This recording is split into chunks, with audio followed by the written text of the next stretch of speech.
Halo sahabat Depati, kembali lagi di Depati Podcast. Bersama saya Dr. Gigi Nikita sebagai MC pada podcast kali ini. Podcast ini untuk merayakan hari ulang tahun Rumah Sakit Umum Daerah Depati Bahrin yang ke-53 dan juga Hari Kesehatan Nasional yang ke-59. Sebelum dimulainya podcast, saya ingin melantunkan sebuah pantun. Sakit gigi jangan ditahan karena banyak mengunyah makaroni. Puji syukur kepada Tuhan kita dapat bertemu pada hari ini. Pada materi podcast kali ini kita sudah kedatangan narasumber kita yaitu Dr. Gigi FX Dodi Setiawan selaku spesialisasi periodontia. Selamat datang dokter. Ya, selamat pagi untuk sahabat Depati semua. Salam sejahtera untuk kita. Jadi materi podcast kali ini dok, apakah benar karang gigi itu dapat menyebabkan gigi goyang? Apakah iya? Ya, bisa. Sebelumnya dok, pertama-tama boleh nggak sih dijelasin kepada sahabat Depati apa itu karang gigi? Oke, jadi karang gigi itu adalah timbunan plak yang mengeras dan menempel di gigi. Jadi awalnya karang gigi terjadi karena terbentuknya plak akibat dari sisa-sisa makanan yang menempel pada permukaan gigi kita. Jadi setelah kita makan nasi, sayur-sayuran ataupun itu daging, pasti nanti akan menimbulkan plak. Nah, plak ini dia bisa bersifat lengket dan bisa mengandung bakteri. Nah, inilah yang dapat merugikan bagi gigi kita. Gitu. Oh, begitu ya dok. Jadi karang gigi ini berawal dari plak dari sisa makanan yang menempel pada gigi kita. Oke. Kok bisa sih dok karang gigi itu menyebabkan gigi goyang? Sebenarnya karang gigi itu seberapa besar sih dampaknya untuk kesehatan gigi dan mulut kita? Oke, jadi kan awalnya tadi dijelaskan bahwa karang gigi ini berawal dari plak. Nah, plak yang berisi bakteri yang jika tidak dibersihkan dengan rutin sikat gigi, dia akan lama-kelamaan mengeras dan mengeras menjadi karang gigi. Nah, kerugian selanjutnya yaitu jadi di tahap awal itu terjadi yang namanya radang pada gusi. Nah, ciri-ciri radang pada gusi ini yaitu gusinya mudah berdarah, gusinya membengkak dan juga berwarna kemerahan. Nah, biasanya pada pasien-pasien mengeluhkan jika sikat gigi sering mengeluarkan darah. Nah, itu tanda awal dari adanya karang gigi yang menumpuk pada gigi. Seperti itu. Nah, kemudian jika pada tahap awal ini si pasien belum juga pergi ke dokter gigi untuk mengkonsulkan keluhannya, lama-kelamaan karang gigi ini bukan hanya gusi saja yang rusak, tapi masuk ke bagian yang lebih dalam lagi seperti tulang gigi. Nah, tulang gigi jika sudah mengalami kerusakan dalam kurun waktu yang begitu lama akan menyebabkan kerusakan juga. Nah, karena tulang giginya rusak, otomatis penyangga pada giginya berkurang. Nah, lama-kelamaan makanya giginya bisa goyang. Seperti itu. Oh, begitu ya dok. Jadi emang karang gigi ini tuh merupakan salah satu sumber masalah yang besar ya untuk gigi kita.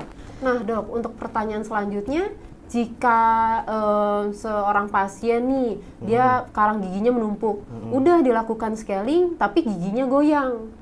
Dan tetap goyang meskipun sudah terjadi penyembuhan gitu saat dia kontrol kembali. Itu bagaimana ya solusinya dok? Oke, untuk gigi yang sudah terlanjur goyang, pertama-tama kita lakukan perawatan pembersihan karang gigi. Nah, tetap goyang. Nah, setelah pembersihan karang gigi itu biasanya kita lakukan perawatan yang namanya splinting. Nah, splinting ini nanti akan mengikat gigi-gigi yang goyang ke gigi-gigi yang masih kuat. Seperti itu dok. Biasanya kita melakukan splinting ini menggunakan bahan yang bernama fiber atau juga ligatur wire. Nah, di RSUD Depati Bahrin juga sudah tersedia perawatan ini. Gitu. Tapi jika tidak ada lagi gigi-gigi penyangga yang kuat, maka disarankan memang untuk dilakukan pencabutan pada gigi-gigi yang goyang tersebut.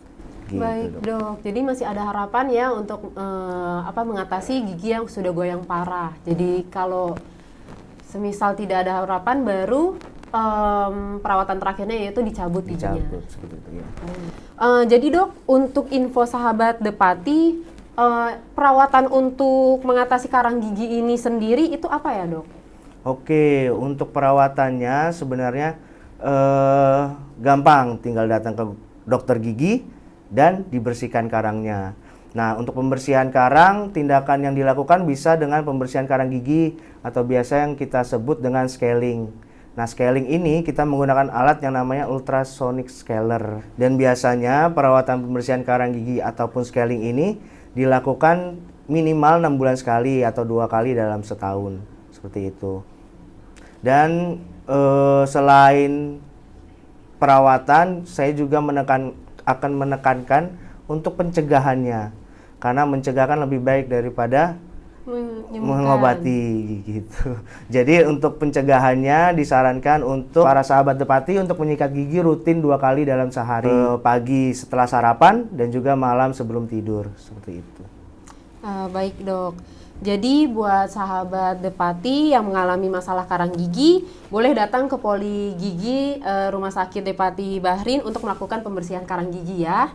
Baiklah, demikian podcast hari ini.